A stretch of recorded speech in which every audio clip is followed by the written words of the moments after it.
Assalamu alaikum dear students, how are you? Hope you are all fine and doing very well in your lives.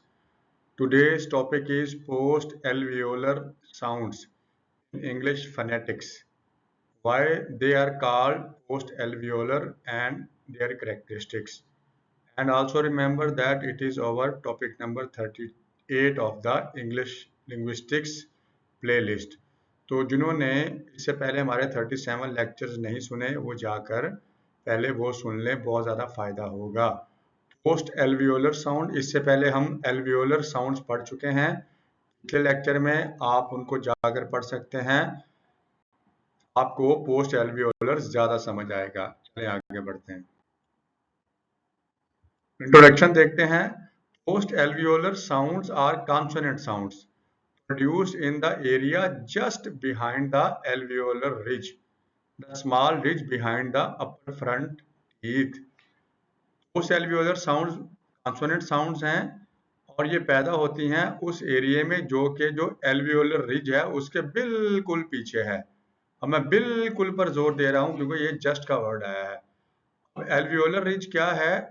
जो हमारे दांत हैं उसके पीछे एक हिस्सा है सख्त किस्म का। आप you can also check by touching your tongue behind the upper teeth. तो उसके पीछे जो थोड़ा सा हिस्सा, the small ridge behind the upper front teeth.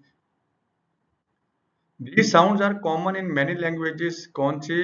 Post alveolar, including English, and play an important role in distinguishing meaning between words. जो अल्फाज के दरमियान या बिटवीन द लाइंस या वर्ड्स के अंदर जो मीनिंग्स होते हैं उसको भी उसमें क्लैरिटी लेके आते हैं, और इंग्लिश में ये बहुत कॉमन है और बाकी ज़ुबानों में भी। अच्छा, अब इसकी डेफिनेशन क्या है? Post alveolar sounds are consonant sounds articulated, जो कि बोली जाती हैं when the tongue is positioned, जब जुबान की जो पोजीशन हो क्या हो, slightly behind the alveolar ridge, बहुत यानी कि स्लाइटली थोड़ा सा, जैसे मैंने जस्ट कहा था पीछे, यहाँ पर स्लाइटली का वर्ड है just, sorry slightly behind the alveolar ridge. Alveolar ridge क्या थी? जो दांतों के अपर टीथ के पीछे वाला जो थोड़ा सख्त हिस्सा है उसको एल्वियोलर रिज कहते हैं, और उसके बिल्कुल पीछे है वो जो एरिया है उसको हम, जो साउंड पैदा होगी उसको हम कहेंगे post alveolar. In the region between the alveolar ridge and the hard palate. ठीक है, हमारा सबसे पहले अपर टीथ है, उसके बाद जो है वो एल्वियोलर रिज है, उसके पीछे जो है हमारा क्या है? हार्ड पैलेट है। ठीक है, उसके पीछे सॉफ्ट पैलेट है। तो हार्ड पैलेट और एल्वियोलर रिज के दरमियान का जो एरिया है वहां से जो साउंड पैदा होगी तो उसको हम क्या कहेंगे? Post alveolar. आप देखेंगे इंग्लिश लैंग्वेज जो है उसने किस कदर बारीकी से ओरल कैविटी या हमारे मुंह को कवर किया है कि जो साउंड जुबान की मूवमेंट से और एयर फ्लो से जहां जहां से पैदा हो रही है, बजाय कि उन्होंने उसको गैप बढ़ाकर उन्होंने जान छुड़ाई हो, लेकिन वो जहां जहां स्लाइड सा भी जुबान टच हो रही है उन्होंने उस एरिया को डिस्कस किया है। लिहाजा पोस्ट एल्वियोलर भी उन्हीं साउंड में से है जो आपकी एल्वियोलर रिज और जो हार्ड पैलेट है उसके दरमियान जो हिस्सा है, वहां जब जुबान की मूवमेंट होती है, वो टच होती है या करीब आती है, तो जो साउंड पैदा होती है उसको हम पोस्ट एल्वियोलर साउंड कहते हैं। They are often described as post-alveolar because their place of articulation occurs after या behind in the alveolar ridge.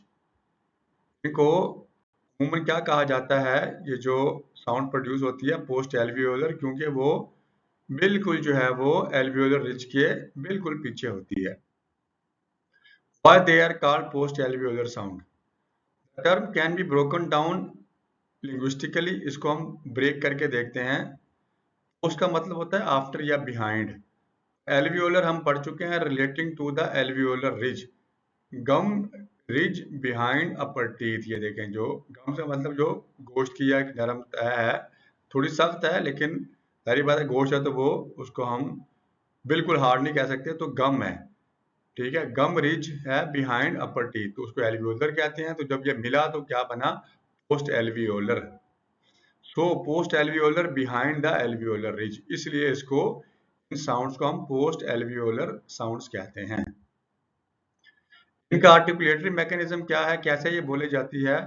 The tongue blade और tip moves towards the area just behind the alveolar ridge. आपको पता है कि टंग की tip होती है, front होता है, ठीक है, उसका ब्लेड होता है, उसकी जो है वो टिप होती है, उसका जो बैक होता है। टंग ब्लेड और tip moves toward the area just behind the alveolar ridge. वो क्या होता है कि एल्वियोलर रिज के मूव करती है।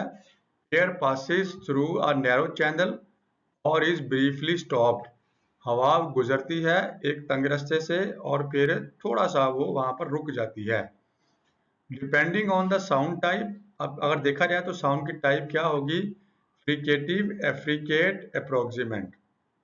ठीक है, फ्रिकेटिव जिसमें वो जैसे रगड़ खाते हैं, ठीक है। अप्रोक्सीमेंट में होता है कि वो माइनर सी जो है वो स्टॉपेज होता है। Air flow is force through a narrow gap.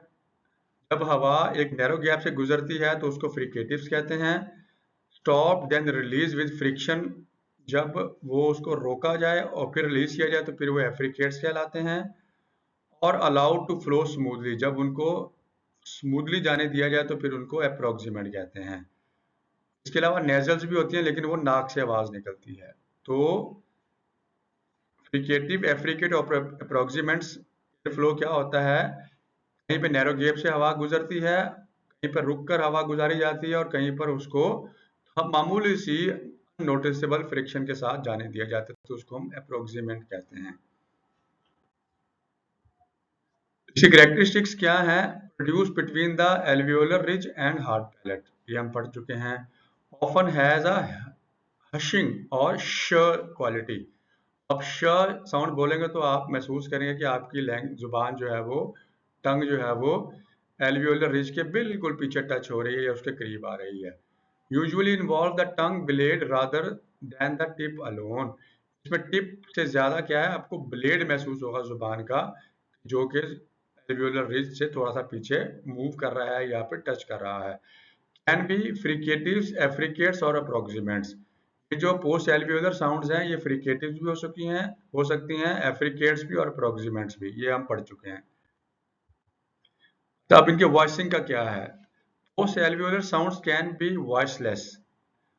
Voiceless भी होती हैं और वॉइस्ड भी होती हैं। वॉइसलेस आपको पता है वो साउंड है जिसमें वोकल कॉर्ड जो है वो वाइब्रेट नहीं करते, जैसे ये श साउंड है जैसे शिप, और च साउंड है जैसे चेयर। वॉइस्ड में आपको पता है वोकल फोल्ड जो है या वोकल कॉर्ड्स आपके वाइब्रेट करते हैं, जैसे ये देखें, ज साउंड है जैसे मेजर, और ज साउंड है जैसे जज। श और च में वोकल फोल्ड्स आपके या कॉर्ड्स आपके वाइब्रेट नहीं कर रहे, इसलिए ये अनवॉइस्ड हैं या वॉइसलेस हैं। और य और ज में वो वाइब्रेट कर रहे हैं, तो इसलिए ये वॉइस साउंड्स हैं। अब ये वोकल फोल्ड्स या वोकल कॉर्ड्स क्या होते हैं, इस पर हमारा अलग से लेक्चर मौजूद है, आप उसको जाकर सुन सकते हैं। अच्छा, इनकी प्लेस ऑफ आर्टिकुलेशन क्या है? ये जैसे पोस्ट एल्वियोलर रीजन से होता है।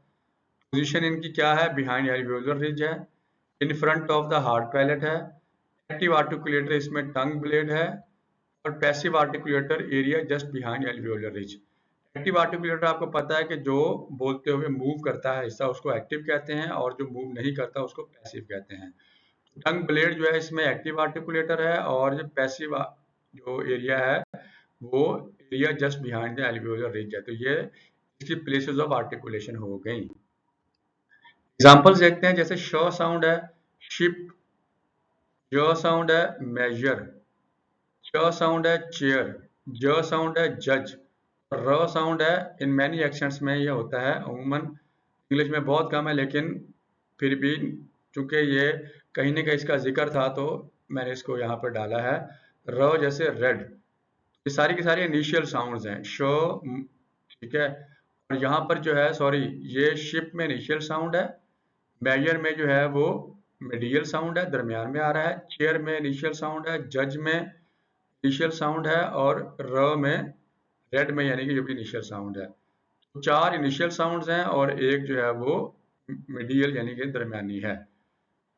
तो ये था आज आपका आज का लेक्चर पोस्ट एल्वियोलर साउंड्स का। उम्मीद है आपको समझ आया होगा। इसको आपस में डिस्कस कीजिएगा। चैनल और वीडियो को लाइक और शेयर और सब्सक्राइब कीजिएगा। मिलते हैं अगले लेक्चर में। तब तक के लिए अल्लाह हाफिज़।